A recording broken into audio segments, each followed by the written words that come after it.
नमस्कार आप सभी को। मैं सेल्फ आर रमन और आज हम फिर से मिल रहे हैं।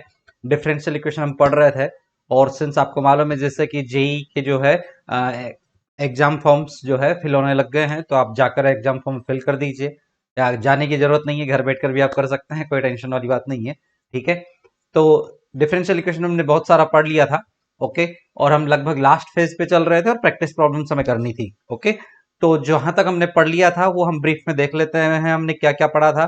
हमने डिफरेंशियल इक्वेशन का बेसिक पढ़ा था, ऑर्डर पढ़ा था, डिग्री पढ़ ली थी। इसके अलावा हमने जो है उसके सॉल्यूशन के जो मेथड्स थे, फॉर्मेशन भी हमने पढ़ लिया था। सॉल्यूशन के जो मेथड्स थे, सेपरेशन ऑफ वेरिएबल, वो हमने पढ़ लिया था।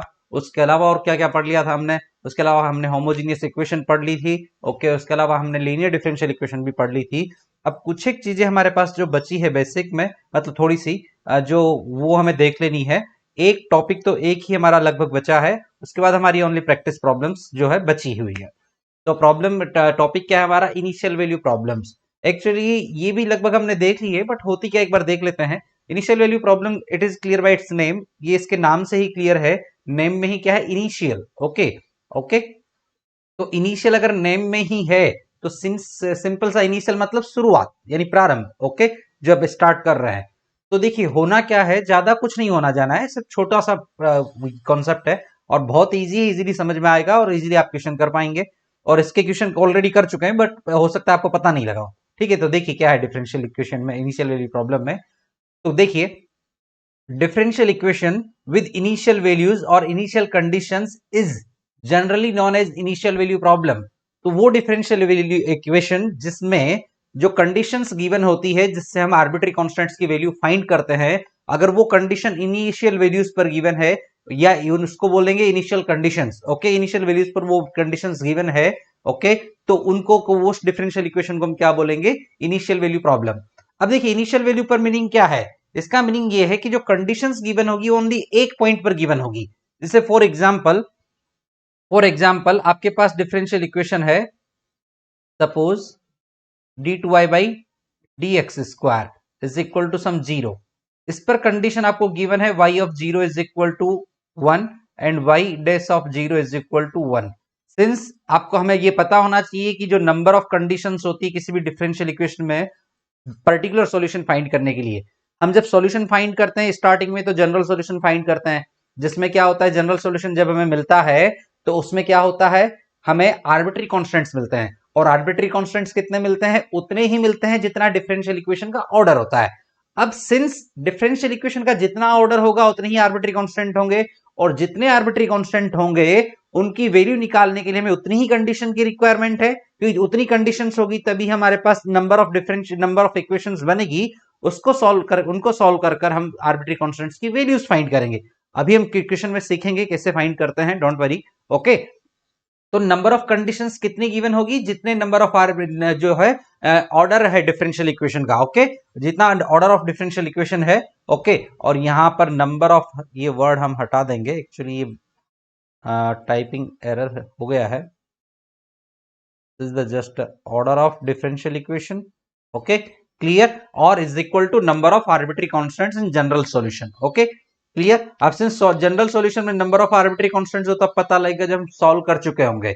जब तक सॉल्व नहीं करेंगे तो ऑर्डर देख के डिसाइड करेंगे कितनी कंडीशंस गिवन होनी चाहिए। वैसे तो क्वेश्चन में डायरेक्टली गिवन होती है, इतना नहीं सोचना होता है, बट आप हमें भी पता होना चाहिए कॉन्सेप्ट क्या है।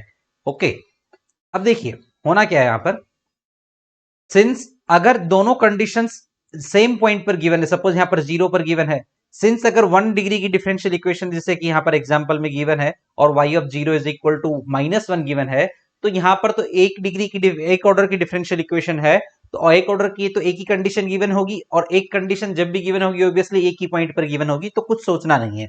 बट जब भी डिफरेंशियल इक्वेशन जिसका ऑर्डर मोर देन 1 है, ओके, तो उसमें कंडीशंस भी एक से ज्यादा होगी। अगर वो कंडीशन सेम पॉइंट पर गिवन है सारी की सारी, ये कंडीशन भी जीरो पर है, ये कंडीशन भी जीरो पर है, ऐसा हो सकता था कि दोनों कंडीशंस 1 1 पर होती तो कोई प्रॉब्लम नहीं थी। जब भी दोनों कंडीशंस एक ही पॉइंट पर गिवन है तो हम क्या बोलेंगे कि हमारे पास जो है उसका ये जो इक्वेशन होगी वो क्या रहेगी? इनिशियल वैल्यू प्रॉब्लम रहेगी। इनिशियल पॉइंट एक ही पॉइंट पर गिवन है। ओके, बाउंड्री वैल्यू प्रॉब्लम भी एक होती है, एक टॉपिक होता है boundary value problems, BVP. Okay, उसमें जो कंडीशंस गिवन होती है वो डिफरेंट पॉइंट्स पर गिवन होती है। क्लियर। एक कंडीशन गिवन है, suppose y of 0 equal to 1, दूसरी कंडीशन हो सकती है y dash of 1 equal to 2। Okay, एक 0 पर है, एक 1 पर है, यानी डिफरेंट डिफरेंट पॉइंट्स पर, दो अलग अलग पॉइंट्स पर अगर कंडीशंस गिवन है या y की वैल्यूज उसके डेरिवेटिव्स कुछ गिवन है, तो हम क्या बोलेंगे कि वो बाउंड्री वैल्यू प्रॉब्लम है। बट अभी हमारे सिलेबस के अकॉर्डिंग हमें क्या पढ़ना, ओनली आईवीपी पढ़ना है, इनिशियल वैल्यू प्रॉब्लम। ओके, तो हम देख लेते हैं कि आईवीपी होता क्या है। तो इनिशियल वैल्यू प्रॉब्लम हमें पढ़नी है, ठीक है, क्लियर। तो इनिशियल वैल्यू प्रॉब्लम हमें पढ़नी है, तो सिर्फ हम उस पर डिस्कशन करेंगे, बीवीपी पर नहीं करेंगे। तो देखिए क्वेश्चन क्या है, क्वेश्चन से हम सीखते हैं कि कैसे सॉल्व करना है। dy by D x is equal to sine x plus cos x है, y of 0 is equal to -1 पर हमें वैल्यू फाइंड करनी है। तो कैसे फाइंड करेंगे, बहुत इजी है। देखिए सॉल्यूशन करने के लिए हमें करना क्या है, dy by D x is equal to sine x plus cos x. अब यहां से पता लग रहा है कि ओनली इधर x का फंक्शन है और y बिल्कुल नहीं है, तो हम सेपरेशन ऑफ वेरिएबल लगा सकते हैं। ओके, तो क्या करेंगे, इसको क्रॉस मल्टीप्लाई करेंगे, dy इधर रहेगा, dx शिफ्ट होकर साइन की तरफ जाएगा, तो ये बनेगा sign x plus cos x dx। Is it okay? Now on integration, इसका इंटीग्रेशन कर देंगे। ओके, इसका इंटीग्रेशन करने पर ये होगा integration dy integration sign x plus cos x dx। Is it clear? यहां तक कोई प्रॉब्लम होनी नहीं चाहिए, आई होप सो। ओके, चलिए आगे देखते हैं। अब अगर कोई प्रॉब्लम नहीं है तो क्या होगा, साइन एक्स का इंटीग्रेशन जब करेंगे तो साइन एक्स का इंटीग्रेशन क्या होता है, माइनस कॉस एक्स, और कॉस एक्स का इंटीग्रेशन होता है साइन एक्स। ओके, देखिए डिफरेंशिएशन में थोड़ा सा अलग है। डिफरेंशिएशन में होता क्या है कि जब साइन का डिफरेंशिएशन करते हैं तो प्लस में कोस एक्स आता है, कोस एक्स का डिफरेंशिएशन करते हैं तो माइनस साइन एक्स आता है। तो जब हमें मालूम है कि इंटीग्रेशन डिफरेंशिएशन का अपोजिट है, अब डिफरेंशिएशन इंटीग्रेशन का अपोजिट है, तो जब कोस का डिफरेंशिएशन कर रहे थे तो माइनस साइन आ रहा था, तो जब माइनस साइन का डिफरेंशिएशन करें तो प्लस कोस आएगा, यानी कि साइन का डिफरेंशिएशन करने पर माइनस कोस आएगा। ओके, प्लस में सम आर्बिट्री कांस्टेंट आएगा, वन ऑर्डर की डिफरेंशियल इक्वेशन है तो एक आर्बिट्री कांस्टेंट हमें लगाना पड़ेगा, और इसका इधर इंटीग्रेशन हो जाएगा y। ये किस इक्वेशन ने, इंटीग्रेशन वाली ने ये इंप्लाई किया। अब हमें करना क्या है, y ऑफ 1 पर eight y of 0 is equal to -1, it means at x equal to 0 पर y की वैल्यू कितनी है हमारे पास, -1। ये कंडीशन जो दे रखी इनिशियल वैल्यू, ये इक्वेशन में पुट कर दीजिए, इसको इक्वेशन नंबर 1 बोल देते हैं। ओके, यूजिंग इन वन में इसको हम पुट कर देते हैं। 1 में हमने इसको पुट किया तो देखिए क्या मिलेगा, y की वैल्यू कितनी है, -1 इज इक्वल टू x की वैल्यू है 0, तो minus cos 0 plus sine 0, okay, plus c। Clear, no problem. I think यहां तक कोई प्रॉब्लम आपको नहीं होनी चाहिए। Okay, clear. चलिए, अब अगर कोई प्रॉब्लम नहीं है, देखिए जितना भी हम यहां पर कर रहे हैं ये बहुत इजी है, इजीली हो जाएगा। तो सिंस हमें मालूम है यहां पर -1 एज इट इज रहेगा। ओके, कोस 0 की वैल्यू कितनी होती है, कोस 0 की वैल्यू 1 होती है, तो माइनस ऑलरेडी है, 1 हमने पुट किया, और साइन 0 0 होता है, plus c as it is है। -1 इधर भी -1, दोनों कैंसिल आउट होंगे, और यहां से सी की वैल्यू हमें जो मिलेगी वो 0 रहेगी। Is it okay? यहां तक कोई भी डाउट है तो आप पूछ सकते हैं। ओके, सिंस सी की वैल्यू हमें 0 मिल गई है, इसको इक्वेशन नंबर 1 में पुट करेंगे, इसको वापस यूजिंग इन वन, और क्या यूज करना है, सी इक्वल टू 0, वी गेट, हमें क्या मिलेगा, देखिए यहां पर हमें मिलेगा यहां पर y is equal to minus cos x plus sine x, और c की वैल्यू 0 हो गई। तो ये जो वैल्यू आई है यही हमारा क्या है, रिक्वायर्ड आंसर है। Is it okay? क्लियर। मैं इसको अलग कलर के पेन में जो है इसका बॉक्स कर देता हूं ताकि आपको इजीली दिखे। ओके, तो यही हमारा क्या है, रिक्वायर्ड सॉल्यूशन है। ओके, तो इनिशियल वैल्यू प्रॉब्लम बहुत इजी, हमने इसके क्वेश्चन किए हैं पहले भी, ऑलरेडी कंडीशंस लगाकर हमने सॉल्व किया है। ओके, मैं आपको शो भी कर सकता हूं कि इसके क्वेश्चन हमने किए हैं, वो थोड़ा सा आगे। ये देखिए, ये क्वेश्चन हमने किया, वन ऑर्डर का डिफरेंशियल इक्वेशन थी, और x इक्वल टू π/2 पर y इक्वल टू 0 दिया था, इसको सॉल्व किया था, ये एक आईवीपी है। ओके, चलिए अब वो डिफरेंशियल इक्वेशन सॉल्व करते हैं जिसकी डिग्री मोर देन 1 हो। ओके, और सिंस ऑब्वियसली देखिए दो चीजें यहां पर है कि हमारे सिलेबस में 1 ऑर्डर एंड 1 डिग्री की डिफरेंशियल इक्वेशन है, बट इसको भी आप इजीली कर पाएंगे, डोंट वरी। देखिए करना क्या है, 3 ऑर्डर की डिफरेंशियल इक्वेशन है ये, ओके क्लियर, बहुत इजीली कर लेंगे, कोई दिक्कत वाली बात नहीं है। d3y बाई डी एक्स, यहां पर मैं लिख देता हूं इसको, d3y by D x cube is equal to 0, ये डिफरेंशियल इक्वेशन है, कुछ भी नहीं है, बहुत बेसिक है। ये एक्चुअली है क्या, इसको हम लिख सकते हैं d by D x of d two y by D x square is equal to 0, clear.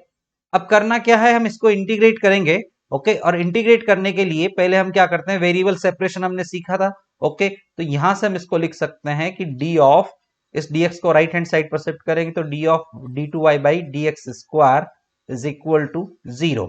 अब इसको हम क्या करेंगे, इंटीग्रेशन लगा देंगे, ऑन इंटीग्रेशन और ऑन इंटीग्रेटिंग, ठीक है। तो ये हो जाएगा हमारे पास integration d of d two y by D x square is equal to some arbitrary constant, okay. 0 का इंटीग्रेशन 0 होता है, बट इंटीग्रेशन का कांस्टेंट चाहे तो यहां लगा दीजिए, बाद में लगा दीजिएगा, ओके। तो मैं यहां पर 0 लिख देता हूं, और जब इसको इंटीग्रेट करेंगे तब हम यहां पर लिख देंगे। दिस इंप्लाइज, ये क्या इंप्लाई करेगा, देखिए ये d के अंदर है, तो जब भी dx का इंटीग्रेशन करते हैं तो x मिलता है, dy का इंटीग्रेशन करते हैं तो dy मिलता है, तो df of x, suppose df of x या कुछ भी आपके पास है उसका इंटीग्रेशन कर रहे हैं तो आपको f of x as it is मिलेगा। तो यहां पर क्या मिलता है, मिलेगा आपको d2y by D x square, okay is equal to some arbitrary constant. तो देखिए d3y by D x cube का इंटीग्रेशन किया तो d2y by D x square मिला। सिमिलरली जब इसका इंटीग्रेशन करेंगे तो dy बाई डी एक्स मिलेगा। यानी कि जब भी किसी डेरिवेटिव कोई भी डिपेंडेंट वेरिएबल है उसके nth ऑर्डर का ऑर्डर डेरिवेटिव का डिफरेंशिएशन इंटीग्रेशन करते हैं तो n-1th डेरिवेटिव मिलता है, मतलब एक डिफरेंशिएशन कम हो जाता है, एक नंबर ऑफ डेरिवेटिव कम हो जाता है। तो 3 टाइम्स था, 3 बार हो रहा था, हमने इंटीग्रेट किया, 2 बार ही रह गया। अब 2 बार वाले को फिर इंटीग्रेट करेंगे तो एक ही बार रह जाएगा। इसको चाहे तो आप यहां पर लिख सकते हैं, क्या लिख सकते हैं, मैं यहां पर लिख देता हूं कि d of d by x of d Y by D x is equal to c, okay. Same process रहेगा, क्या रहेगा, यहां से इसको हम लिखेंगे d of d by x is equal to c, और इस dx को किधर शिफ्ट कर देंगे, सी की तरफ, तो ये हो गया c d x, is it okay. Separation लगाएंगे। अब वापस क्या करना है, हम इसका इंटीग्रेशन कर देंगे, इंटीग्रेशन कर दिया हमने। अब हुआ क्या, जब इसका इंटीग्रेशन कर दिया तो इंटीग्रेशन करने पर वापस डी के अंदर जो भी होता है एज इट इज बाहर आता है, ये D Y by D X इसका इंटीग्रेशन हुआ। सी का इंटीग्रेशन क्या होगा, एक्स के रेस्पेक्ट में सी एक्स, और एक और आर्बिट्री कांस्टेंट ऐड होगा बिकॉज हमने इंटीग्रेशन किया है, तो सी एक्स डी हो गया, सी एक्स प्लस डी।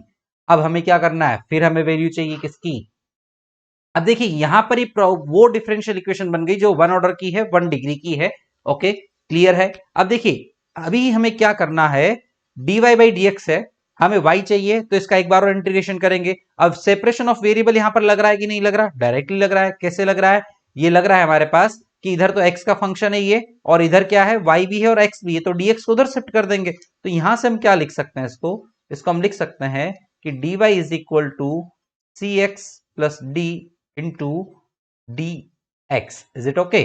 और करना क्या है, वापस इंटीग्रेट कर देंगे, on integrating, okay we get, integrate करने पर हमें क्या मिलेगा, integration d y is equal to integration c x plus d d x, okay. तो y का इंटीग्रेशन क्या होता है, y का इंटीग्रेशन होता है y, डी वाई का इंटीग्रेशन y, और सी एक्स का इंटीग्रेशन तो एज इट इज कांस्टेंट है, तो कांस्टेंट लिखेंगे हम।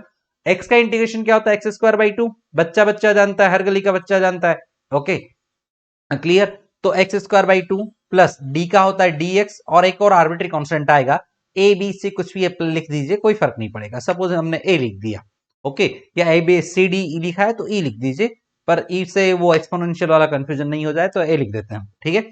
चलिए अब ये हमें इक्वेशन मिल गई, ओके। यही हमारा क्या है, जनरल सॉल्यूशन है, ओके। ये हमारा क्या है, ये जनरल सॉल्यूशन है हमारे पास। जस्ट अ मिनट,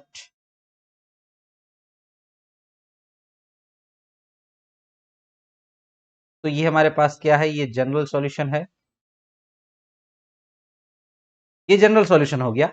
अब हमें करना क्या है, हमें कंडीशंस गिवन है, 3 कंडीशंस गिवन है हमारे पास, y ऑफ 0 पर y 1 है, 0 पर y डेस 2 है, 0 पर y डबल डेस क्या है 1 है। Okay clear. हम यहां पर y डबल डेस तक हम जा रहे हैं, तो डबल डेस तक की हमें इक्वेशंस को हम नंबरिंग दे देते हैं।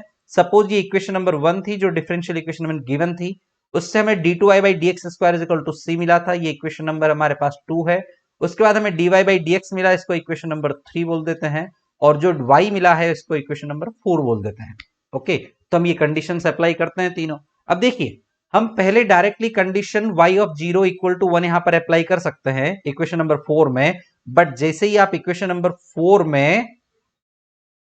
4 में क्या करेंगे, ये इक्वेशन नंबर 4 है। ओके इस इक्वेशन नंबर 4 में y equal to 0, y of 0 equal to 1 यानी x equal to 0, y equal to 1 put करेंगे। ओके तो यहां पर क्या प्रॉब्लम होगी, c भी रहेगा, d भी रहेगा और a भी रहेगा, तीनों वैल्यूज बच जाएगी, तीनों आर्बिट्री कांस्टेंट्स। ओके तो क्यों ना हम पहले यहां से c इज इट इज निकाले, बिकॉज इसमें एक ही आर्बिट्री कांस्टेंट है c, तो पहले c की वैल्यू निकाल लें। इस c की वैल्यू को हम इसमें पुट करेंगे तो d अकेला बचेगा, उसकी वैल्यू निकल जाएगी इक्वेशन नंबर 3 से।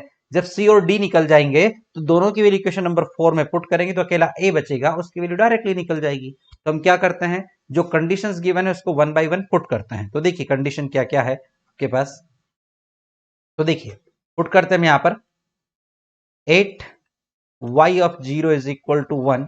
ओके ये पुट करेंगे, क्लियर, या फिर 4, सॉरी नॉट 8, या अप्लाई, डायरेक्टली हम अप्लाई कर देते हैं,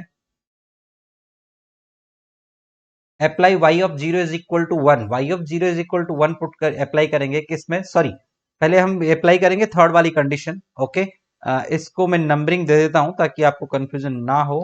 ओके कि कौन सी जो है फर्स्ट है एंड कौन सी आपके पास, तो नंबरिंग कर देते हैं हम। तो देखिए ये तो है y double dash of 0 is equal to 2, तो ये जो कंडीशन है इसको हम बोल देते हैं कैपिटल A, सेकंड वाली कंडीशन को कैपिटल B, और जो थर्ड वाली कंडीशन है ये है कैपिटल C। Okay clear. तो C वाली जो कंडीशन है कैपिटल C वाली, ओके थर्ड कंडीशन वो अप्लाई कर रहे हैं y double dash of 0 is equal to 2, और कौन से इक्वेशन में पुट कर रहे हैं, इन इक्वेशन नंबर 2। ओके पुट करिए, ये ये d2y by D x square क्या है, एक्चुअली ये जो है y डबल डैश है, क्लियर। ये एक्चुअली है क्या, ये और कुछ भी नहीं है, ये y डबल डैश है। Okay clear. और ये जो d3y by D x cube है इसको बोलते हैं y triple dash. Okay clear. और जो dy बाई डी एक्स इसको हम क्या बोलते हैं, इसको बोलते हैं हम y dash. Is it okay, no problem. चलिए अब सिंस हमने ये कंडीशन जब अप्लाई कर रहे हैं तो होगा क्या यहां पर, देखिए अप्लाई करते हैं, y डबल डैश की वैल्यू कितनी है, ये y डबल डैश की वैल्यू तो 2 है। Okay clear. और x की वैल्यू कितनी है 0, बट यहां पर आप देखेंगे इक्वेशन नंबर 2 में तो y double dash equal to c है, x है ही नहीं, तो पुट कहां से करेंगे, तो 2 is equal to c, c की वैल्यू मिल गई। अब हमें करना क्या, इस 2 को इसको एक नया इक्वेशन नंबर दे सकते हैं, या फिर इस 2 को किस में पुट करेंगे, इक्वेशन नंबर 3 में, क्लियर, c की वैल्यू को। तो हमें क्या मिलेगा, हम यहां पर लिखते हैं अप्लाई सेकंड कंडीशन, यानी कि जो सेकंड कंडीशन y डैश वाली है, यानी b, कंडीशन b जो है y dash of 0 is equal to 2 and c equal to 2, y dash of 0 equal to 2 यानी जो कंडीशन b है वो, और साथ में c इक्वल टू 2, ये दोनों हम कहां पर पुट करेंगे, इक्वेशन नंबर 3 में। तो पुट कर देते हैं इन इक्वेशन 3। अब इक्वेशन नंबर 3 में जब हमने पुट किया है तो क्या होगा, यहां पर इक्वेशन 3 में पुट कर दिया तो देखिए क्या मिलेगा, dy बाई डी एक्स यानी y डैश की वैल्यू क्या आपके पास, y डैश की वैल्यू 2 गिवन है, तो ये हो गया 2 इज इक्वल टू, c की वैल्यू है हमारे पास 2, हमने पुट कर दिया यहां पर, x की वैल्यू 0 पुट करनी है और d एज इट इज रहेगा। ओके तो ये तो हो गया 2 इंटू 0 0, और d की वैल्यू हमें क्या मिल गई, यहां से d की वैल्यू हमें मिल गई 2। कोई डाउट नहीं, कोई प्रॉब्लम नहीं। चलिए आगे चलते हैं, d मिल गया 2, c मिल गया 2, दोनों 2 2 है। ओके अब इन दोनों की वैल्यूज हम क्या करेंगे, इक्वेशन नंबर 4 में पुट कर दें, तो C और D तो पुट हो जाएगा हमारे पास, ओनली बचेगा A। तो A की वैल्यू कैसे मिलेगी, कंडीशन नंबर A पुट करने पर, जो कैपिटल A है कंडीशन, यानी y of 0 equal to 1। Okay ये कंडीशन हम अप्लाई कर देंगे, तो अप्लाई कर दीजिए, तो apply y of 0 equal to 1, first condition नहीं condition A, and C equal to 2 और D and D equal to 2, ये दोनों कंडीशन हम अप्लाई करेंगे कौन से इक्वेशन में, इक्वेशन नंबर 4 में। अप्लाई कर दीजिए, y की वैल्यू है कितनी 1, ओके, y की वैल्यू हमने 1 पुट कर दी, c की वैल्यू 2 है, ओके, अपॉन में 2 है और साथ में x स्क्वायर है, x की वैल्यू 0 है, 0 पुट कर दिया, अपॉन में कितना है 2 है, ओके, हालांकि पूरा 0 हो जाएगा, लिखने की कोई रिक्वायरमेंट नहीं है, और d की वैल्यू भी 2 है, x की वैल्यू वापस 0 plus a as it is, ये पूरा 0 हो गया, ये 0 हो गया, चला गया, a रिमेनिंग रहा, तो a की वैल्यू हमारे पास क्या है, a की वैल्यू हमें मिली 1, ओके, तो देखिए a मिल गया, d मिल गया, c मिल गया, जब तीनों मिल गए तो वैल्यू कहां पर पुट करेंगे, इक्वेशन नंबर 4 में पुट कर दीजिए, तो क्या पुट करेंगे, पुट, मैं अलग कलर के पेन से लिख देता हूं ताकि आपको जो है पता रहे कि हमने क्या पुट किया है, put a equal to 1, okay, c equal to 2 and d equal to 2, ये इक्वेशन हमने फाइंड की in equation number 4, equation number 4 में, इक्वेशन नंबर 4 में हमने जब ये पुट किया तो क्या मिलेगा, देखिए y is equal to c की value 2 x square upon 2 plus में d की वैल्यू कितनी है हमारे पास, d की वैल्यू भी 2 है, x एज इट इज आएगा और a की वैल्यू 1, अब इस 2 से ये 2 कैंसिल हो गया, तो रिमेनिंग क्या रहा हमारे पास, x square plus 2x plus 1, और इसको हम चाहे तो क्या लिख सकते हैं, x प्लस 1 का होल स्क्वायर, ये सॉल्यूशन हमें मिला, ओके, यानी कि इस डिफरेंशियल इक्वेशन का जो सॉल्यूशन मिला है, मैं इसको ऊपर भी लिख देता हूं, ये हमें मिला y is equal to x plus 1 whole square, ये इस डिफरेंशियल इक्वेशन का सॉल्यूशन है, ओके, क्लियर है, यहां तक अगर कोई भी डाउट है तो आप पूछ सकते हैं, ओके, टेल मी, यहां तक कोई डाउट नहीं, चलिए आगे चलते हैं, आईबीपी पर हमने ये 2 एग्जांपल किए हैं, इसी टाइप से आप कई सारे कितने भी एग्जांपल्स क्वेश्चन सॉल्व कर सकते हैं, आगे भी हम कुछ क्वेश्चंस पढ़ रहे हैं, अभी सॉल्व कर रहे हैं, और इनमें भी आईबीपी है, एक्चुअली इनिशियल जहां पर भी कंडीशन गिवन है, एक पॉइंट पर गिवन है आईबीपी है, 2 पॉइंट्स यानी डिफरेंट डिफरेंट पॉइंट्स पर कंडीशंस गिवन है तो वो बीवीपी है, बट बीवीपी आपके सिलेबस में नहीं है तो हमें लोड नहीं लेना है, हमें ओनली किस पर फोकस करना है, आईबीपी पर, क्योंकि हमारा जो है टारगेट वही है, हमारे सिलेबस में वही है, ओके, जेई और बोर्ड के सिलेबस में, ओके, और कई सारे कॉम्पिटेटिव एग्जाम्स में भी ये पूछते हैं, ये क्वेश्चंस आते हैं। अब देखिए जो फर्स्ट डे हमने पढ़ा था और फर्स्ट डे मैंने आपको बोला था कि कोई भी सब्जेक्ट पढ़ने में इंटरेस्ट तभी आता है जब, मतलब कोई भी सब्जेक्ट पढ़ने में मजा तभी आता है जब उसमें हमारा रुचि हो, यानी इंटरेस्ट डेवलप हो, और इंटरेस्ट डेवलप ऐसे तो होता नहीं है अपने आप, तो उसके लिए कुछ तो हमें पता लगे कि उसकी ब्यूटी क्या है सब्जेक्ट की, ओके, उस टॉपिक की और सब्जेक्ट की ब्यूटी क्या है, उसमें क्या खासियत है कि हम क्यों पढ़े उसको, तो एक्चुअली डिफरेंशियल इक्वेशन पढ़ रहे हैं, बट किस लिए पढ़ रहे हैं, एक्चुअली मैक्सिमम स्टूडेंट्स के साथ प्रॉब्लम ये है कि उनको यही पता है, मैक्सिमम स्टूडेंट को जिस एज ग्रुप में आप हैं, तो यही पता होता है कि नॉर्मली कि मैथ्स का, बाकी सब्जेक्ट का तो आपको डायरेक्टली दिखता है कि आप फिजिक्स पढ़ रहे हैं तो लाइट में यूज है, लाइट आपके घर में आ रही है, इलेक्ट्रिसिटी, पंखा बन रहा है उसको में यूज है, क्योंकि इंजीनियरिंग में यूज आता है, तो जितने भी एपरेटस आप देख रहे हैं वहां यूज है, केमिस्ट्री का आपको डायरेक्टली पता लगता है कि दवाइयां बन रही है तो हमें पता है कि केमिकल्स वहां पर है तो हमारे पास यूज है, बट मैथ्स का कहां यूज है, नॉर्मली मैक्सिमम स्टूडेंट के लिए आपकी एज ग्रुप में यही पता होता है कि मैथ्स का यूज सिर्फ इतना है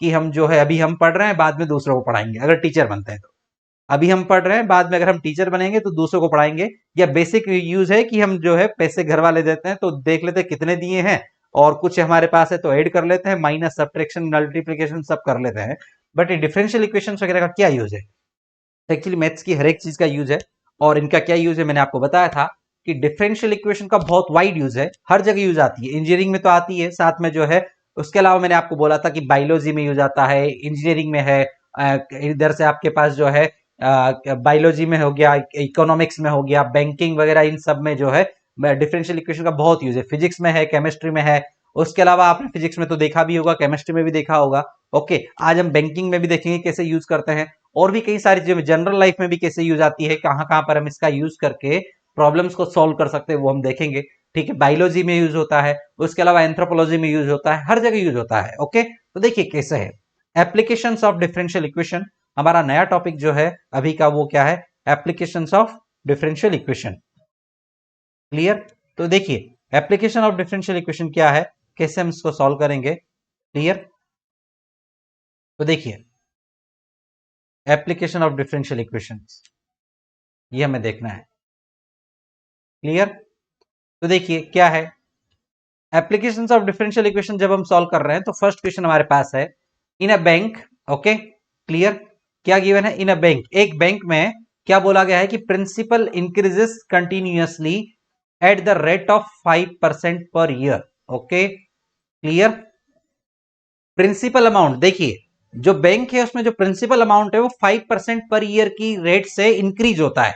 ओके, जब आपको मालूम है कि जब भी आप बैंक में पैसा डिपॉजिट करते हैं तो उस पर आपको इंटरेस्ट मिलता है, सेविंग अकाउंट पर अलग मिलता है, करंट अकाउंट पर अलग मिलता है, उसके अलावा एफडी करवाते हैं उस पर अलग मिलता है, आरडी जो रिकरिंग डिपॉजिट होता है उस पर अलग मिलता है, जो फिक्स डिपॉजिट एफडी है उस पर ज्यादा मिलता है, सेविंग अकाउंट पर कम मिलता है। ओके, तो इस टाइप से अलग अलग इंटरेस्ट रेट्स होती है।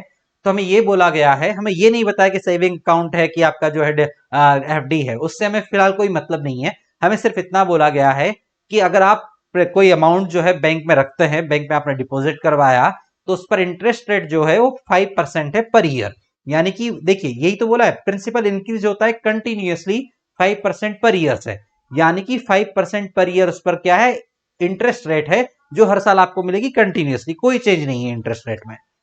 अब हमें करना क्या है, ये तो दे दिया, इसमें तो कुछ नया है नहीं। हमें पता ये करना है कि कितने साल में, in how many years. Okay, RS 1000 double itself, जो 1000 रुपए आपने सपोज उसमें जमा किए थे, तो 5% की रेट से आपका का जो आपने पैसा डिपॉजिट किया था वो 5% की रेट से इंक्रीज हो रहा है, यानी 5% आपको ब्याज मिल रहा है, उस पर इंटरेस्ट मिल रहा है। तो 1000 रुपए आपने डिपॉजिट किया तो कितने साल में वो 1000 रुपए डबल हो जाएंगे, दुगने हो जाएंगे। ओके, ये हमें पता करना है। क्लियर। तो देखिए दो तरीके हैं, आप तो या तो 5% 1000 का निकालते जाए और उसमें ऐड करते जाए। क्या प्रोसेस है कि 1000 का 5% निकाला, पहले साल में 1000 का 5%, सपोज 1000 का 10% कितना होता है, 100 रुपए, तो 5% कितना होगा, 50 रुपए। तो आपने पहले दो तरीके हैं, एक तो आपने मैन्युअली किया कि 1000 का 5% जो है 5% ऑफ 1000, ये 50 रुपए होता है, 50 रुपए इसमें ऐड किया, दूसरे साल 1050 हुआ, फिर इसका 5% निकाला, फिर इसमें ऐड किया और चेक करते गए कब जाके 2000 मिलेगा। ओके, तो इतना लंबा प्रोसेस करेंगे कितना टाइम हो जाएगा, बहुत ही दिक्कत हो जाएगी, और बहुत दिक्कत हो जाएगी तो दिक्कत ही दिक्कत है, क्योंकि इतनी दिक्कत तो हमें करनी नहीं है, मैथ्स पढ़ क्यों रहे हैं। ओके, तो हमें ऐसा काम नहीं करना है। ओके, हमें करना क्या है, देखिए देखिए हमें करना यह है कि हमारे पास जो है, हमें क्वेश्चन को सॉल्व तो करना ही है, यही करना है बेसिकली, तो कि क्वेश्चन हमें सॉल्व करना है। ओके, देखिए लेट हम करेंगे क्या, सपोज हमें बोला है कि प्रिंसिपल इंक्रीज होता है, 1000 को हमें दो कितना करना है, डबल करना है, 2000 बनाना है, बट वो कब बनाना है वो बात की बात है। ओके, पहले हमने डिफरेंशियल इक्वेशन फॉर्म करनी है, 1000 को 2000 बनाना है, ये बात की बात है, बट डिफरेंशियल इक्वेशन हमें सॉल्व करनी है, तो पहले हमें चीजों को जो है स्टैंडर्ड वे में कंसिडर करना पड़ेगा। क्या कि सपोज जो इनिशियल जो प्रिंसिपल अमाउंट हम उसमें जो डिपॉजिट कर रहे थे वो कितना था, P था। ओके, तो let P be the principal amount है एट एनी टाइम, किसी भी टाइम पर जो प्रिंसिपल अमाउंट था बैंक में। अब सिंस इनिशियल टाइम पर जब हमने शुरुआत में जो डिपॉजिट किया वो 1000 था, तो t इक्वल टू 0 टाइम पर बिगिनिंग में कितना हो जाएगा, 1000 p की वैल्यू हो जाएगी, और जितने साल में ये डबल होगा तो उतने टाइम के बाद इसकी वैल्यू 2000 हो जाएगी। अब उस टाइम पे वो जो इंक्रीज होके मिला वो कितना हो जाएगा, वही प्रिंसिपल हो जाएगा, फिर उस पर ब्याज स्टार्ट हो जाएगा। तो क्या हुआ, हम बोल रहे हैं कि प्रिंसिपल किसी भी टाइम t पर p है। ओके, तो जो प्रॉब्लम दिया है उसके अकॉर्डिंग क्या है हमारे पास, अकॉर्डिंग टू गिवन प्रॉब्लम, कि डीपी बाई डी हमें बोल रहे हैं कि प्रिंसिपल इंक्रीज होता है, यानी प्रिंसिपल में जो चेंज है, प्रिंसिपल इंक्रीज का मतलब प्रिंसिपल में चेंज होने की जो रेट है, principal increases at the rate of 5%, increase होने का मतलब बढ़ रहा है, ओके, घट नहीं रहा है। तो rate of change in principle, तो रेट ऑफ चेंज कैसे निकालते हैं, डीपी बाई डी, और टाइम के रेस्पेक्ट में निकाल रहे हैं, पर ईयर है, तो DP by D rate of change हो गया। ओके, रेट ऑफ चेंज ऐसे ही निकालेंगे ना, किसी भी, देखिए वाई में अगर रेट ऑफ चेंज निकालना है तो d Y by D x, x के रेस्पेक्ट में निकालना है, तो एक्स के रेस्पेक्ट में वाई में रेट ऑफ चेंज निकालना है, तो वाई का derivative with respect to x, d Y by D x. अब हमें प्रिंसिपल में निकालना है पी में with respect to time t के रेस्पेक्ट में, तो d y d p by d t हो जाएगा, पी का टी के रेस्पेक्ट में डेरिवेटिव निकाल लिया। ये किसके इक्वल है, 5% है। 5% का मतलब क्या हो गया, 5% किसका है, प्रिंसिपल का, प्रिंसिपल पर आपको 5% इंटरेस्ट मिलता है, तो 5% ऑफ पी, और किसी का भी 5% निकालना है, पी का 5% निकालना है, तो 5 ओके इंटू पी बाई 100, 100 से डिवाइड करते हैं, परसेंटेज को नॉर्मल वे में कन्वर्ट करना है, तो क्लियर।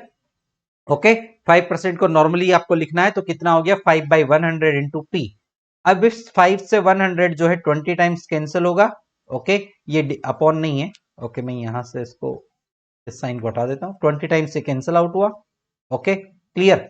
अब ये हो गया dp by dt is equal to p upon 20। Okay, ये p और ये हो गया p अपॉन 20। अब सिंस यहां से हमें मालूम है इधर p है, ओके, और इधर dp है और ये dt है, तो हम सेपरेशन ऑफ वेरिएबल अप्लाई कर सकते हैं। जो डिफरेंशियल इक्वेशन हमने पढ़ा था, method of separation of variation, हमने अप्लाई कर दिया। तो p नीचे आएगा, dp by dp by p हो गया is equal to dt upon 20 हो गया। ये इक्वेशन हमें मिली। अब इस डिफरेंशियल इक्वेशन को हम इजीली डिफरेंशिएट कर, इजीली इंटीग्रेट कर सकते हैं। सेपरेशन लग गया है तो दोनों साइड पर हम इंटीग्रेट कर देंगे। तो इंटीग्रेशन का साइन हम यहां पर अप्लाई कर देते हैं। Okay, clear. चलिए, ये इंटीग्रेशन का साइन हमने अप्लाई कर दिया, या फिर मैं नेक्स्ट लाइन में लिख देता हूं, it will be more better.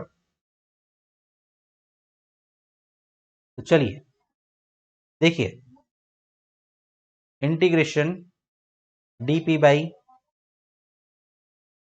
p is equal to integration dt by 20।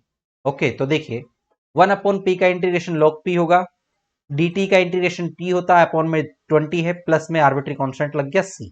Okay, अब p में से हमें लोगरिथम हटा रहा है नॉर्मली, क्योंकि नॉर्मली अच्छा नहीं दिख रहा है, हम बोल सकते हैं। या फिर हमें अभी और भी वैल्यूज निकालनी है, तो हम क्या करते हैं, लोगरिथम हमें मालूम है कि लोगरिथम की वैल्यूज अजीबोगरीब भी मिलती है, तो ये प्रॉब्लम नॉर्मली क्रिएट करता है। तो हम इसको इजी बनाने के लिए लोगरिथम को हटाएंगे, तो क्या होगा, एंटी लॉग लेंगे। हमने एंटी लॉग लिया, तो इधर तो हो गया एंटी लॉग लिया यानी कि ई की पावर में, और ये भी सारा चला जाएगा किसमें, ई की पावर में। तो ई की पावर log p हो देगा आपको, ई से log कैंसिल आउट होगा और p मिलेगा, और ये सारा किधर चला गया, ई की power t by 20 e raise to power c। Is it okay, कोई प्रॉब्लम नहीं। Okay, since e raise to power c arbitrary constant था, ई की पावर में जाएगा, ई भी कांस्टेंट सी भी कांस्टेंट, फाइनली क्या देगा, कांस्टेंट। तो इसको हमने एक नया वेरिएबल, नया कांस्टेंट कंसीडर कर दिया c1। सिंस आर्बिट्री कांस्टेंट है तो कुछ भी चूज कर सकते हैं, कोई फर्क नहीं पड़ता, तो हमने c1 बोल दिया। तो p is equal to c1 e raise to power t by 20। हमारे पास क्या मिल गया, जनरल सॉल्यूशन। ये क्या हमारा यहाँ पर, ये है हमारा general solution. Is it okay, no problem. ये हमारे पास क्या है, ये हमारे पास जनरल सॉल्यूशन। Okay, clear. ये जनरल सॉल्यूशन है, बट हमें क्या करना है, हमें जनरल सॉल्यूशन फाइंड नहीं करना है। ओके, हमें फाइंड ये करना है कि 1000 रुपए डबल कितने टाइम में हो जाएंगे, दुगना कितने में हो जाएंगे। यानी 1000 रुपए हमारे 5% ब्याज की रेट से 2000 कब बन जाएंगे। तो देखिए कब बनेंगे। नाउ p इक्वल टू 1000 हमें दे रखा है कि हमने शुरुआत में जब टाइम t इक्वल टू 0 था, यानी जब शुरुआत की थी हमने, पैसा डिपॉजिट किया था, तो उसको टाइम t इक्वल टू 0 मानेंगे। भाई पैसा डिपॉजिट उससे जिस दिन किया था उसको t 0 मान लेते हैं। मानना ही है, क्योंकि उसके बाद से हम पैसा के जो है इंटरेस्ट काउंट करेंगे। तो t इक्वल टू 0 पर हमारा जो डिपॉजिट था, जो इंटरेस्ट, जो हमने मूलधन जमा किया था, प्रिंसिपल अमाउंट, वो 1000 था, 1000 रुपए। ओके, तो t इक्वल टू 0 पर p 1000 है। ओके, तो हम पुट करेंगे किसमें, जो इक्वेशन थी, इक्वेशन क्या थी हमारे पास, p c1 e raise to power t by 20।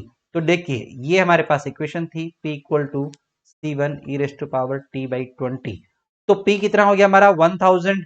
Okay, c1 तो हमें फाइंड करना ही है, आर्बिट्री कांस्टेंट, तो c1 एज इट इज रहेगा, इसकी वैल्यू है नहीं हमारे पास। t raise to power, t की वैल्यू कितनी है, 0, और ये 20, 0 upon 20, 0, e raise to power 0, e की पावर 0 हमेशा कितना होता है, 1। ओके, तो यहां पर पुट कर दीजिए 1000 इक्वल टू c1। तो c1 की वैल्यू क्या मिली हमें, 1000, यही हमने लिखा है, we get c equal to 1000। c equal to 1000 मिल गया। इसको उठाकर कहां पर पुट करेंगे, इस इक्वेशन में जो हमारा जनरल सॉल्यूशन था। तो हमें क्या मिला, हमारा पर्टिकुलर सॉल्यूशन मिला, c p इक्वल टू क्या मिला, 1000 e की इंटू ई की पावर t बाई 20। ओके, ये हमें क्या मिला, ये हमारा पर्टिकुलर सॉल्यूशन है, ps बोल दीजिए, आप पर्टिकुलर इंटीग्रल बोल दीजिए, कुछ भी बोल सकते हैं, क्लियर। बट हमें ये भी नहीं चाहिए, हमें इसके भी और आगे बढ़ना है, हमें और भी आगे की वैल्यू चाहिए। और चाहिए क्या हमें, हमें बोला गया कि हमें वो टाइम निकालना है जिसमें ये 1000 रुपए जो हमने जमा किए थे दुगना हो जाए। तो फाइनली सॉल्यूशन हमें ये मिला। इस सॉल्यूशन से हमें ये बोलना है कि हमें टाइम चाहिए जिसमें p क्या हो जाए, दुगना हो जाए। यानी ये जो p था, p ये 2000 रुपए हो जाए। तो करना क्या है, कुछ नहीं करना, p इक्वल टू हमें 2000 पुट कर देना है, डबल। या फिर मैं यहां पर लिख देता हूं इसको ऐसे, ताकि आपको इजीली थोड़ा रहे, क्या कि जो हमारा डबल हो जाए क्या, 1000 रुपीज। तो 1000 रुपीज डबल होगा यानी कि 2000 बनेगा। तो p इक्वल टू 2000 हमने पुट कर दिया इस इक्वेशन में। ओके, पर्टिकुलर सॉल्यूशन में यहां से इसको हमने यहाँ पर पुट कर दिया, तो 2000 इक्वल टू 1000 e की पावर t बाई 20। अब देखिए 1000 से ये जो 1000 था इससे t 2000 कितने टाइम्स कैंसिल होगा, 3 से कैंसिल होगा, यानी कि ये मिला आपको 2 equal to e raise to power t by 20। Okay, और 2 equal to e raise to power t by 20 है, तो दोनों साइड पर लॉगरिथम लेंगे, तो लॉगरिथम लेंगे तो ये कितना बनेगा, log 2 is equal to t by 20, और जब t की वैल्यू चाहिए तो ये कितना हो जाएगा 20 इंटू लॉग 2, ये हो गया solve. t equal to 20 into log 2, ये हमारा सॉल्यूशन मिल गया। ये हमारे पास क्या है, यही फाइनली हमारा सॉल्यूशन है कि कितने टाइम के बाद, कितने साल के बाद, ओके, जो हमारे पास है यानी कि सॉरी 20 इंटू लोग 2 साल बाद हमारा जो 1000 रुपए है वो किस में कन्वर्ट हो जाएगा, 2000 में। ओके, यानी कि 5% ब्याज की रेट से, 5% इंटरेस्ट रेट से 1000 रुपीज जो है 20 इंटू लोग 2 टाइम में कितने हो जाएंगे, डबल हो जाएंगे, 2000 बन जाएंगे। अब ये आप बोलेंगे सर ये कैसा टाइम है, एक्चुअली टाइम बहुत ही अच्छा है, कोई दिक्कत वाली बात नहीं है। 20 को आप किससे, log 2 की वैल्यू जो होती है उससे मल्टीप्लाई करेंगे। ओके, क्लियर, जब उससे मल्टीप्लाई करेंगे, ओके, तो जितना साल आपके पास आएगा, जितना टाइम, उतने टाइम में ये कितने हो जाएंगे, डबल हो जाएंगे। तो आपको फाइनली log 2 की वैल्यू पुट करके फाइनल आंसर निकालने की रिक्वायरमेंट नहीं है।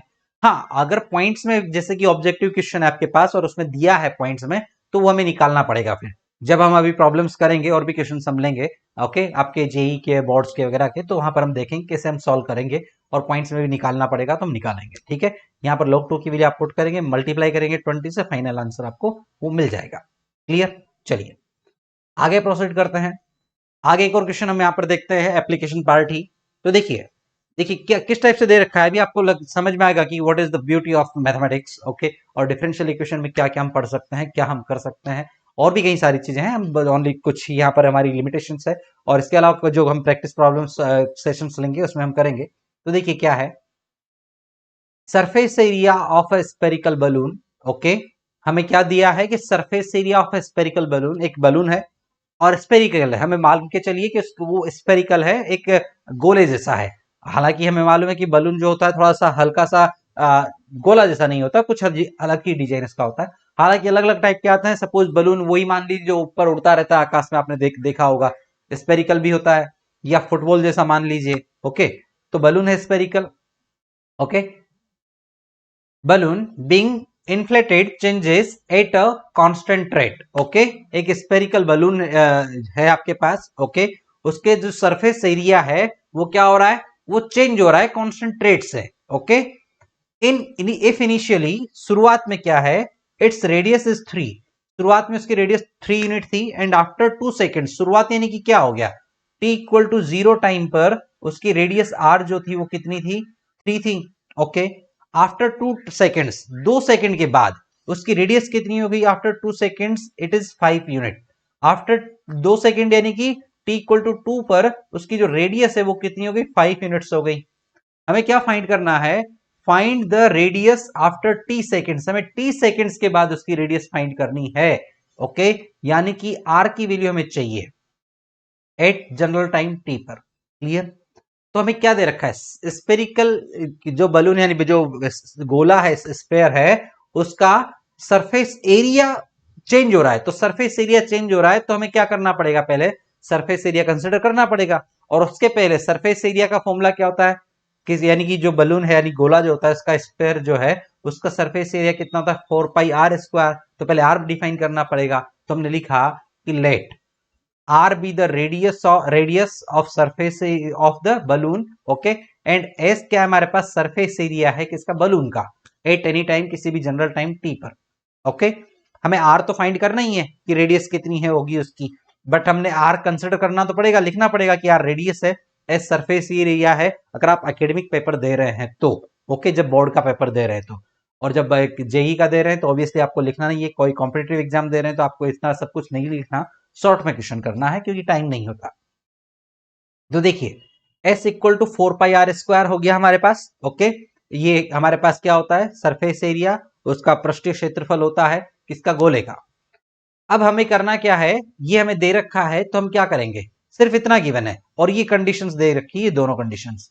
इसको सॉल्व करना है तो हम क्या करते हैं, इसको डिफरेंशिएट करते हैं। हमें आर की वैल्यू चाहिए, तो और हमें ये बोला है कि जो सरफेस एरिया है उसमें जो रेट ऑफ चेंज है, okay, inflated changes, okay, at a constant rate, यानी सरफेस एरिया में जो रेट ऑफ चेंज होगा, सरफेस एरिया में चेंज किसके रेस्पेक्ट में, टाइम के रेस्पेक्ट में ही होगा, बिकॉज जो रेडियस है उसमें चेंज टाइम के रेस्पेक्ट में हो रहा है।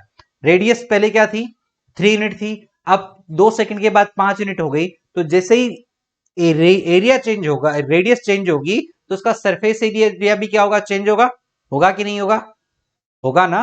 Okay, suppose t equal to 0 पर रेडियस क्या थी, 3, तो जब रेडियस 3 थी तो सरफेस एरिया उस टाइम पर क्या होगा, 8r इक्वल टू रेडियस 3 है, तो सरफेस एरिया क्या हो जाएगा हमारे पास, यहां पर 3 पुट करिए, तो 4 into pi into 4 pi into 3 का स्क्वायर 9। Okay, clear. और जब अगर आपके पास रेडियस क्या है, 5 है, तो सरफेस एरिया कितना हो जाएगा आपके पास, s equal to 4 pi into 25। Clear है, ओके, यही होगा। तो सिंस एस चेंज हो रहा है, ओके, तो सरफेस एरिया में जो चेंज है, rate of change ds by d T, वो कितना दे रखा है, वो बोला है कि वो कांस्टेंट है। ओके, तो सिंस अगर कांस्टेंट है तो पहले हम ds by d T find तो करें कि है क्या। तो ds बाई डी टी हमें कहां से मिलेगा, इस इक्वेशन नंबर 1 से, सरफेस एरिया के फॉर्मूले से। इसका t के रेस्पेक्ट में डिफरेंशिएशन किया तो ds बाई डी टी हो गया, s का differentiation ds by d T होगा। 4 पाई कांस्टेंट है तो मैं यहां पर अलग से लिख देता हूं इसका डिफरेंशिएशन, ये होगा ds by d t. Okay, 4 pi constant है। आर स्क्वायर का डिफरेंशिएशन टी के रेस्पेक्ट में कर रहे हैं, ओके, टाइम के रेस्पेक्ट में कर रहे हैं, आर के रेस्पेक्ट में डिफरेंशिएशन नहीं करना है। हमें ये देखना है कि रेट ऑफ चेंज किसके रेस्पेक्ट में है, तो टाइम के रेस्पेक्ट में है, कि टाइम चेंज होने पर किस में चेंज होगा, एस में चेंज हो रहा है, टाइम के अकॉर्डिंग। ओके, क्लियर है। रेट ऑफ चेंज किससे के रेस्पेक्ट में देखना है, टाइम के रेस्पेक्ट में, क्योंकि हमें बोला है कि टी टाइम पर रेडियस कितना होगा। ओके, टी टाइम पर जो है चेंजेस आ रहे हैं, टी इक्वल टू 0 पर आपका सरफेस एरिया कितना है, रेडियस 3 थी तो सरफेस एरिया ये है। टी इक्वल टू 2 पर कितना है, ये सेकंड वाला है, s equal to 4 pi into 25। Okay, तो ds बाई डी टी कितना हो गया आपके पास, 4 pi. Okay, r r square का differentiation 2r into d r by d t. Okay, तो ये कितना हो गया, 2 इंटू 4 8 पाई आर, ये बन गया 8 pi r d r by d t. ये हमारे पास क्या हो गया, एक इक्वेशन मिली ds बाई डी टी की। ओके, इक्वेशन नंबर 2 बोल देते हैं इसको। Okay, it is given that कि ds by d t constant है, अभी हमने यहां पर लिखा था जो हमें दे रखा है। ओके, अब इसको हमें कहां शिफ्ट करना है, इक्वेशन नंबर 2 में पुट करना है, यानी कि ds बाई डी टी को हमने कोई कांस्टेंट सपोज k कंसिडर कर लिया, से k है, तो हमने यहां पर पुट किया ये वैल्यू इक्वेशन नंबर 2 में। तो यहां से फाइनली हमें ये क्या बना, k equal to pi r 8 pi r d r by d t. Okay, अब हमें मालूम है r इस r के साथ है, हमने dt को और शिफ्ट कर दे, separation of variable easily apply कर सकते हैं, तो हमने वही किया, 8 पाई आर और ये t एक साथ रखा। ओके, तो ये हो गया 8 पाई आर डी आर, और इस dt को इधर शिफ्ट कर दिया तो ये हो गया k dt। ओके, दोनों साइड पर इंटीग्रेशन कर देंगे, कर दिया हमने इंटीग्रेशन। इधर इंटीग्रेशन किया तो क्या बना, देखिए इसका इंटीग्रेशन जब आप करेंगे, यहां पर मैं लिख रहा हूं 8 pi as it is constant है, r का इंटीग्रेशन होता है r square by 2, is it okay, equal to some k t के रेस्पेक्ट में इंटीग्रेशन कर रहे हैं आरएचएस में, प्लस आर्बिट्री कांस्टेंट आएगा, लगा दिया। 2 से 8 कितने टाइम्स कैंसिल होगा, 4 टाइम्स, तो ये बनेगा 4 pi r square by r square is equal to k t plus c, यही तो बना है, 4 pi r square equal to k t plus c. Okay, इसको चाहे तो इक्वेशन नंबर हमने यहाँ पर पहले 1 दिया है, तो आप चाहे तो 3 दे दीजिए, या कुछ भी नया दे सकते हैं, या 1 भी रख सकते हैं, कोई प्रॉब्लम नहीं है।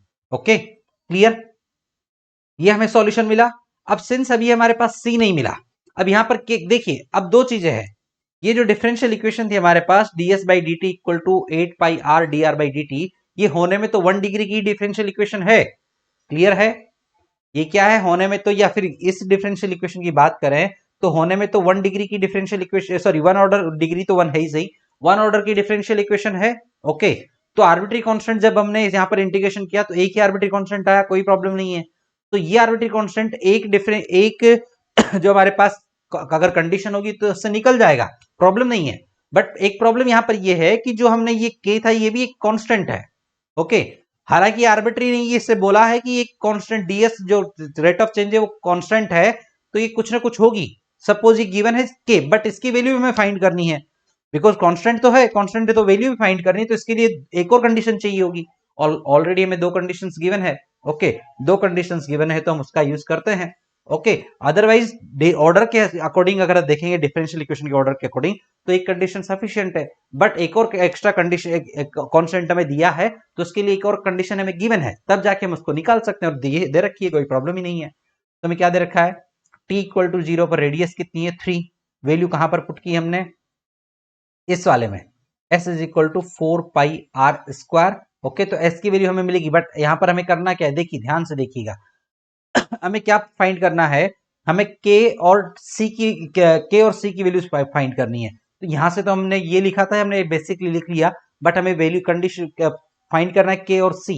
ओके, k तो यहां पर है ही नहीं, तो यहां से तो फाइंड होगा नहीं, इक्वेशन नंबर 3 से फाइंड होगा, तो पुट कर देते हैं इसमें। तो इक्वेशन नंबर 3 एक बार मैं यहां पर लिख देता हूं, क्या थी, 4 pi r square equal to, जो सॉल्यूशन हमें मिला था वो क्या था, वो था हमारे पास 4 pi r square is equal to t t plus c, ये हमारे पास जनरल सॉल्यूशन मिला था। ओके, क्लियर ये जनरल सॉल्यूशन मिला था। हमें बोला है कि टी टाइम पर, जनरल टाइम पर आपको रेडियस निकालनी है, तो ये वो इससे निकल जाएगी, बट प्रॉब्लम है कि के और सी कांस्टेंट है, तो इनकी वैल्यूज हमें फाइंड करके लिखनी है। टी इक्वल टू 0 पर आर इक्वल टू 3 है, हमने कंडीशन अप्लाई की, तो यहां पर टी इक्वल टू 0 पुट करेंगे, आर इक्वल टू 3 पुट करेंगे, तो देखिए पुट करिए मैं यहां पर पुट कर दे रहा हूं। ओके, इस इक्वेशन में जब यहां पर पुट करेंगे, यहां पर पुट कर देता हूं मैं, तो देखिए क्या मिलेगा, r इक्वल टू 3, तो देखिए 4 पाई r इक्वल टू 3 है, तो 3 का स्क्वायर कितना हो जाएगा 9। Okay, is equal to, okay, के एज इट इज, टी की वैल्यू 0 प्लस सी। ओके, तो ये क्या मिला आपको, यहां पर ये मिलेगा 9 into 3 36 pi equal to c equal to 36 pi मिला, इस यानी कि ये जो हमने लिखा था ये वाला। Okay, clear. अब नेक्स्ट अगर हम देखें, यहां पर सेकंड कंडीशन हम यहां पर अप्लाई करेंगे, ये वाली कौन सी वाली, कि t इक्वल टू 2, ओके, पर r इक्वल टू 5 है, इसमें पुट करेंगे तो हमें क्या मिलेगा, देखिए यहां पर देखते हैं, r इक्वल टू 5 है, तो 4 पाई, r की वैल्यू कितनी है 5, यानी कि अगर यहां पर पुट करेंगे तो 5 का स्क्वायर कितना होगा 25। ओके, क्लियर, ये हो गया। k क्या है हमारे पास, एज इट इज रहेगा, और t की वैल्यू कितनी है हमारे पास 2 है, और साथ में c भी है। ओके, तो ये तो हो गया 100 pi is equal to 2k, और c की वैल्यू हमने यहां पर निकाल ली है, c की वैल्यू कितनी है 26 पाई, ये हम यहां पर पुट कर देंगे, तो ये मिलेगा 36, सॉरी नॉट 26, 36 पाई। अब यहां पर 2k हमें यहां पर मिल गया, 2k कितना मिला 36 पाई में से 100 पाई माइनस 36 पाई, ये कितना देगा आपको, हमें देगा ये 64 pi. Is it okay, tell me. Okay, clear, 64 pi देगा, no problem. Okay, very good. अब 64 पाई देगा, तो यहां से हमारे पास जो k मिलेगा, ओके, वो कितना मिलेगा 64 बाई 2 पाई, यानी कि 32 पाई। इज इट ओके, तो k की वैल्यू हमें क्या मिल गई, यहां पर ये देखिए 32 पाई। ओके, k मिल गया, c मिल गया, दोनों की वैल्यू पुट कर देंगे सॉल्यूशन में। ओके, तो देखिए 4 pi r square equal to, k की वैल्यू हमने पुट की यहां पर 32 pi into t, plus c की वैल्यू 36 पाई, तो सॉल्यूशन क्या हो गया, 4 पाई से डिवाइड कर देंगे, जब इसको हमने डिवाइड करेंगे 4 पाई से, तो क्या होगा, r square is equal to 32 pi t upon 4 pi plus 36 pi by 4 pi, pi से पाई कैंसिल, इधर पाई से पाई कैंसिल, 4 से ये 8 टाइम्स और 4 से 9 टाइम्स कैंसिल, तो ये क्या रहेगा, r square is equal to 8t plus 9, so r is equal to under root 8t plus 9। This is the required answer. Is it okay, clear, ये हमें सॉल्यूशन मिल गया है। ओके, तो हमने क्या बोला कि किसी भी आर्बिट्री टाइम t पर जो है हमारे पास उस जो स्पेयर था, जो चेंज हो रहा था, ओके, जिसका जो सरफेस एरिया था वो चेंज हो रहा था, मतलब वो फूल रहा था या सिंक हो रहा था, जो भी हो रहा था, ओके व्हाटएवर, तो उसके रेडियस हम किसी भी टाइम t पर निकाल सकते हैं, और वो कितनी होगी under root 8t plus 9। t equal to 0 time पर दिया हो तो वो मिल जाएगा, t इक्वल टू 0 पर 0 पुट करेंगे तो अंडर रूट 9 यानी 3 मिल गया, जो हमें दे रखा है। t इक्वल टू 1 पर मिल जाएगा, 100 पर निकालिए कि 1000 पर निकालिए, जहां पर भी निकालना आपको मिल जाएगा। ओके, यानी कि क्या कि जो है ये सॉल्यूशन हमें मिल गया है। ओके, इसी टाइप से हमें एप्लीकेशन पार्ट हमें करना है। ये जनरल लाइफ का एक एग्जांपल ले लिया हमने कि देखिए इससे हम क्या पता कर सकते हैं। मान लीजिए बच्चे फुग्गे फुला रहे हैं, मतलब जो बलून अगर बच्चे फुला रहे हैं तो उनको पता रहे कि मतलब इससे इतने ज्यादा देर से इससे ज्यादा देर तक हवा नहीं मारनी है। ओके, अगर उनको ये पता हो कि कितनी हवा वो मार पा रहे हैं, नहीं तो फूट जाएगा बलून। ओके, तो इस टाइप की मजाक वाली बात थी हालांकि। ठीक है, तो आज के लिए हम गाइस इस क्लास के लिए इतना ही करेंगे। नेक्स्ट क्लास में हम फिर मिलेंगे। दूसरी बात, अगर अभी तक आपने जो है चैनल को लाइक नहीं किया है, शेयर नहीं किया है, सब्सक्राइब नहीं किया तो सब्सक्राइब करिए, लाइक करिए और अपने फ्रेंड्स को भी जो है आप शेयर करिए ताकि उनको भी बेनिफिट मिले। ओके, नेक्स्ट क्लास में हम इसकी और भी कई प्रॉब्लम्स लेंगे, एप्लीकेशन पार्ट भी लेंगे और जो आपके कॉम्पिटिटिव एग्जाम्स में आए हुए क्वेश्चंस है वो भी हम यहाँ पर लेंगे। ओके, जेई के लेंगे, बाकी कॉम्पिटिटिव एग्जाम्स के भी लेंगे और बोर्ड के क्वेश्चंस भी लेंगे। ओके, तो thanks a lot for listening me and all the best guys. मिलते हैं हम नेक्स्ट क्लास में। Okay, take care, be happy, bye bye.